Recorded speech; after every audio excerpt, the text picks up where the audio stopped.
essa mudança que você acabou de explicar, da forma de desenvolvimento da planta de soja, né? Trabalhávamos antigamente com 90% dos materiais de hábito determinado. O indeterminado veio, um dos fatores foi a precocidade. Por que os materiais convencionais, que sempre tiveram um papel muito importante e hoje ainda tem, e aí depois, se você puder falar um pouquinho também na soja para alimentação humana, tá?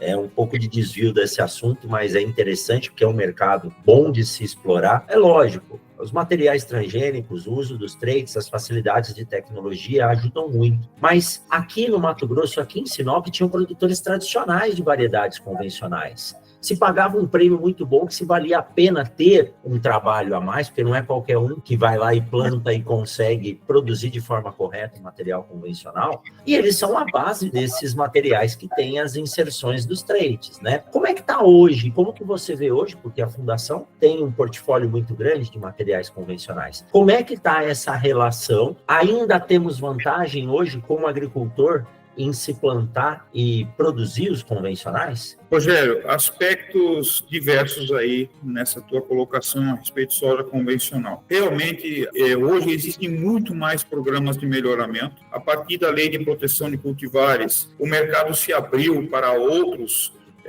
obtentores, né? A gente tinha, então, até então, um mercado não, né? Era, assim, uma participação junto ao agricultor. Era a Embrapa, alguma coisa de OCEPAR, que depois virou Codetec, e ainda um pequeno trabalho feito pelo Francisco Terazawa como FT Sementes. E basicamente era nisso que se calcava 99% das variedades de soja, exatamente como nós já falamos. Eram convencionais, tipo determinado, e tinham uma região mais, talvez até um pouco mais limitada de semeadura ou de utilização. A partir do momento que a gente tem aí o crescimento com outros obtentores, que também ainda vieram com sojas convencionais, e depois, a partir do momento que começou a se falar bastante, lá por volta de 98, já começou com soja RR, né? E aí toda aquela parte de jurisprudência que se criou em volta disso e que só foi liberado praticamente em 2005.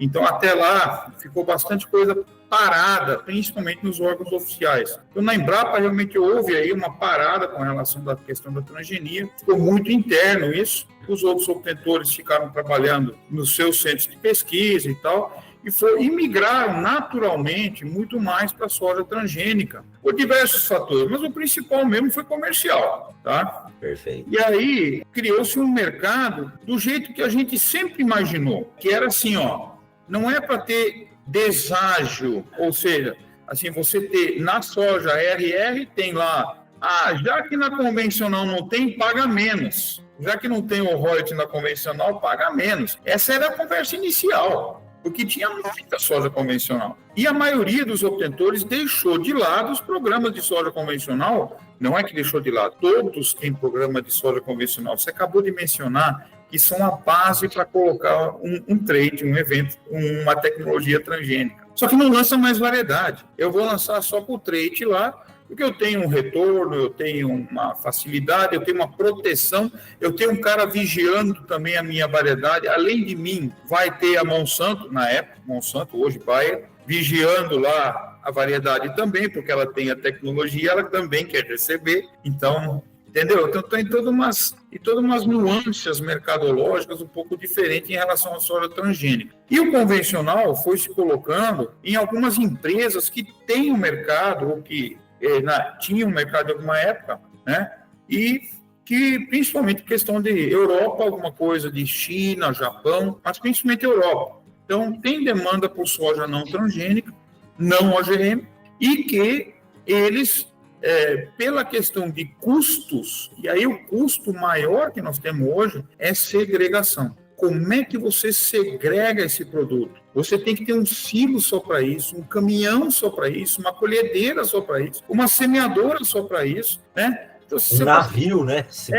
Depois disso, vem lá na frente a logística toda de levar isso num navio próprio para isso. Então, assim, é muito grande a escala, assim, é muito grande o custo envolvido para separar, para segregar. E aí o próprio sementeiro também, né? Como é que o cara vai fazer assim? Putz, eu só tenho uma UBS.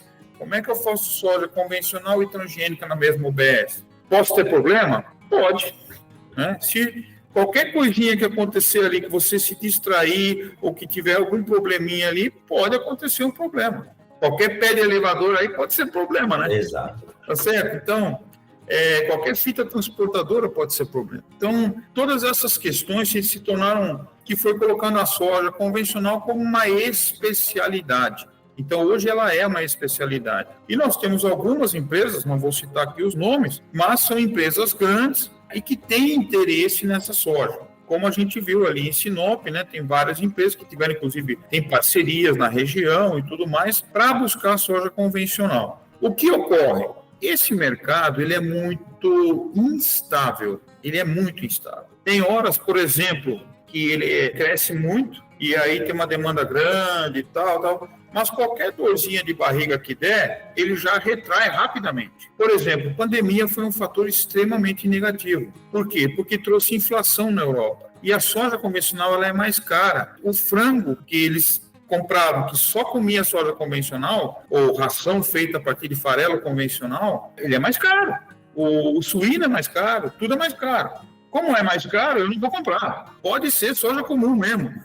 Pode ser farelo comum. Então, aí o mercado cai. Entendeu? Isso já aconteceu. Tem ondas assim, sabe? Eu costumo brincar, Rogério, que é aquele eletrocardiograma, sabe? Aquele vai lá, cai. Vai lá, aí todo mundo produz, cai de novo. Aí não tem, sobe, né? E aí é aquele tal negócio. Então, tem essa particularidade de mercado com soja convencional. Agora, com relação a questão de produzir soja convencional, eu não vou lembrar aqui a fonte agora, até uma covardia minha que eu não olhei ali, mas eu vi matérias esses dias falando dos benefícios de plantar soja convencional.